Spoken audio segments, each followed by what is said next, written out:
masu girman kai da ɗagawa da fir'aunanci da kisa da dajjallanci da ƙarya, gaskiya a mai da ita ƙarya, baki a mai da shi fari, fari a mai da shi baki, da kuma masu son a yi gaskiya, a kwatanta gaskiya. Haka duniya ta kasu. Rikici da yarin cabe tsakanin ƙasar Iran da Isra'ila, wanda hakan ya samo asali ne ga faɗa ko irin kisan gillar da ƙasar Isra'ila ke yi wa al'ummar Gaza, wanda daga bisani kuma al'amarin har ya ta taɓo Hamas, sannan kuma ga abin ya zama ka'in da na'in tsakanin ƙasar ta Isra'ila da kuma Iran. Da wannan ne muka tattauna tare da Sheikh Dr. Ahmad Abubakar Mahmud Gumi dangane da yanayin yadda yake kallon abin, wanda kuma mun daɗe muna tattaunawa da shi a kafafen watsa labarai daban-daban game da matsalar Isra'ila da Gaza, wanda idan ba manta ba wannan maganganun ko waɗannan maganganun da ya yi da yin kiraye-kiraye yana ɗaya daga cikin abin da ya sa ƙasar Saudi Arabia ta dawo da shi a lokacin aikin hajjin bana, wanda kuma ya ce suna nan kan bakarsu ba za su bari suna ganin ana barna su yi shiru ba. Mun sake tattaunawa da shehin malamin ga kuma abin da ya ce mana. Assalamu alaikum wa rahmatullahi wa barakatuh. Wa alaikum assalam wa rahmatullahi ta'ala wa barakatuh. Sheikh Dr. Ahmad Abubakar Mahmud Gumi, a daidai wannan lokaci muna maka barka da warhaka. To, barka da yake. Na ce akwai abin da ke faruwa yanzu kusan shine ya karaɗe kafafen sada zumunta da sauran kafafen watsa labarai na duniya. Wato wannan rikici da ke faruwa tsakanin ƙasar Iran da Isra'ila. To ku da kuke kallon yanayin abubuwan da ke faruwa a duniya, ban san me dakta zai iya fara cewa akan wannan al'amari ba yanzu haka.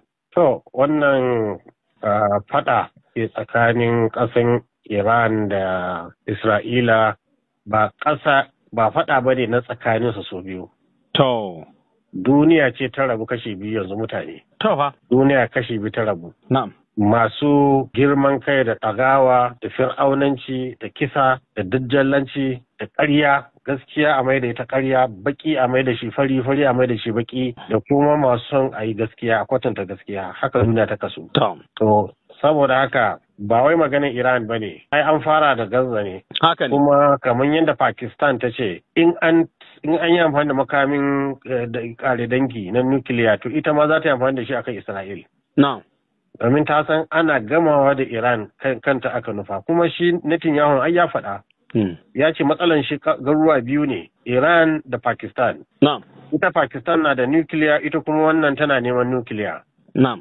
Yace suke sa barazana ga ƙasar Isra'il.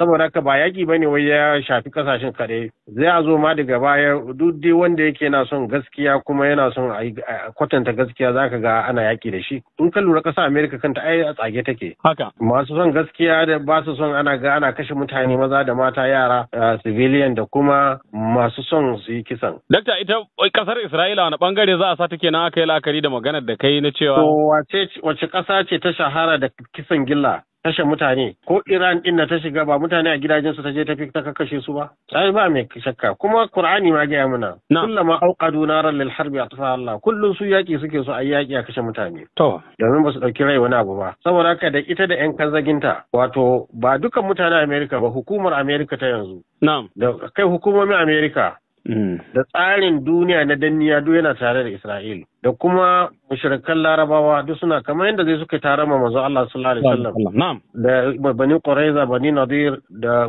Quraish, da yake in Balarabe ya bar addinin musulunci to ba abin da yake kyama kuma kamar addini. Saboda haka sai ya haɗe da Yahudi su zama ahzab. Saboda haka suna nan dunkule gaba ɗaya suna taimakawa juna, amma na Larabawan a asirce suke, suna tsoro kai fito. Baya ga nan dakta, wannan yakin da ke faruwa tsakanin ƙasar Isra'ila da Iran, wani tasiri zai iya yi ga sauran ƙasashen duniya, musamman inda suke ganin kamar abu ne da yake nema ya rabu ɓangare biyu, kila da waɗanda suke masu son a zauna lafiya da waɗanda kuma su a kullum so suke kawai su ga ana cikin yanayi na tashin tashina. Kuma suna duniya ta abin nan yanzu da ya fara, Allah kaɗai ya san inda zai kai. To. Allah kaɗai ya san inda wannan yakin zai kai, tunda yanzu da ya fara. Ita dai Iran ta ce tun da aka kashe mata mutane aka ɓata mata, to ita kuma sai ta ga bayan Isra'il.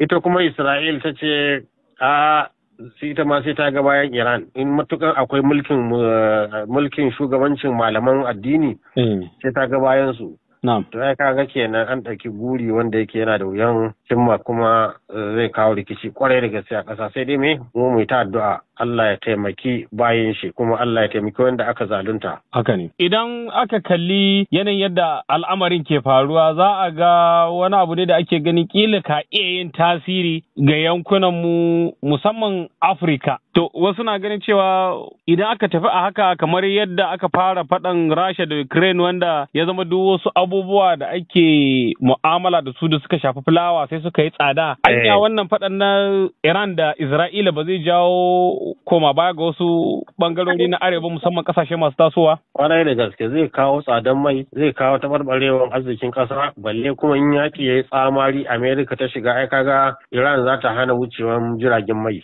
In ma ya tsamari gida wuraren mai din nan duk kone su za a yi. To kaga duniya shiga wani yakin da duniya na uku zai kusan an fuskance shi. Dakta ka yi maganar mai kuma a ƙasar mu Najeriya tana ɗaya daga cikin ƙasashen duniya masu fitar da arzikin mai.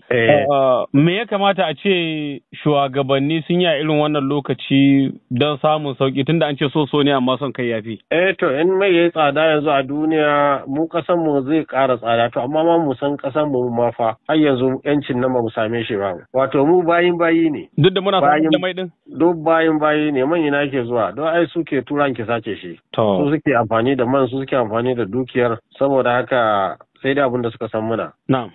To amma dai ya kamata hukuma ta farka ta ga an yi samu zaman lafiya inda ake fitar da mai, sannan kuma duk wani mai da aka samu don wannan yaki kamar wanda aka yi lokacin na Saddam din nan an samu kuɗi mai yawa, to ya kamata a zama an yi ma mutane aiki, an gyara musu muhalli, an gyara musu mota, hanyar mota, an gyara musu asibitai da makarantu da abubuwa da yawa mu yi kokari mu yi shi kafin kuma Allah ya kawo sauki. To a ƙarshe Dokta, wasu na ganin cewa ai wannan wata faɗa ce kawai da ta shafi musulmi da wanda ba musulmi ba. Wasu kuma na ganin cewa anya abin ba haka yake ba.